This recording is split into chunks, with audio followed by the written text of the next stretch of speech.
Hi, ಎಲ್ಲರಿಗೂ ನಮಸ್ಕಾರ. ನಾನಿವತ್ತು ತರಕಾರಿ ಸಾಗು ಮಾಡ್ತಾಯಿದ್ದೀನಿ. ಹೇಗೆ ಮಾಡೋದು ಅಂತ ನಿಮಗೆ ತೋರಿಸ್ತೀನಿ. ನೋಡಿ, ಮೊದಲಿಗೆ ಒಲೆ ಮೇಲೆ ಒಂದು ಬಾಣಲೆ ಇಟ್ಕೊಂಡು ಸ್ವಲ್ಪ ಎಣ್ಣೆ ಮತ್ತು ತುಪ್ಪ ಹಾಕ್ಕೊಂಡಿದ್ದೀನಿ.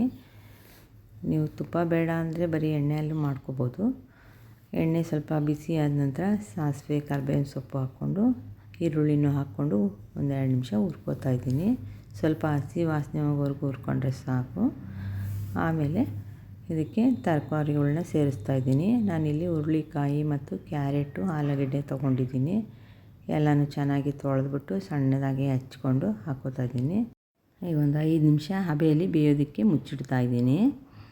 ಅಷ್ಟರಲ್ಲಿ ಒಂದು ಮಸಾಲೆ ರೆಡಿ ಮಾಡ್ಕೊಳ್ತಾ ಇದ್ದೀನಿ. ಮಸಾಲೆಗೆ ನೋಡಿ, ನಾನಿಲ್ಲಿ 1 ಕಪ್ಪಷ್ಟು ತೆಂಗಿನ ತುರಿ, ಒಂದು 2 ಹಿಡಿಯಷ್ಟು ಹುರಿಗಡಲೆ ತೊಗೊಂಡಿದ್ದೀನಿ. ಅದ್ರ ಜೊತೆಗೆ 1 ಚಮಚ ಜೀರಿಗೆ, 2 ಲವಂಗ, ಒಂದು ಸ್ವಲ್ಪ ಚಕ್ಕೆ, 1 ಏಲಕ್ಕಿ ಹಾಕ್ಕೊಂಡಿದ್ದೀನಿ.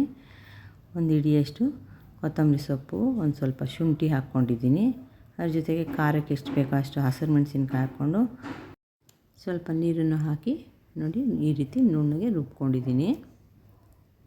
ಈಗ ನೋಡಿ, ತರಕಾರಿ ಬೇಯೋಕ್ಕಿಟ್ಟಿದ್ದೆ. 5 ನಿಮಿಷ ಹಬೆಯಲ್ಲಿ ಬೆಂದಿದೆ.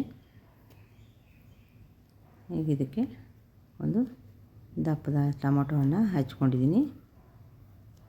ಮೀಡಿಯಮ್ ಸೈಜ್ 2 ಟೊಮೊಟೊ ತೊಗೊಂಡ್ರು ಸಾಕಾಗುತ್ತೆ.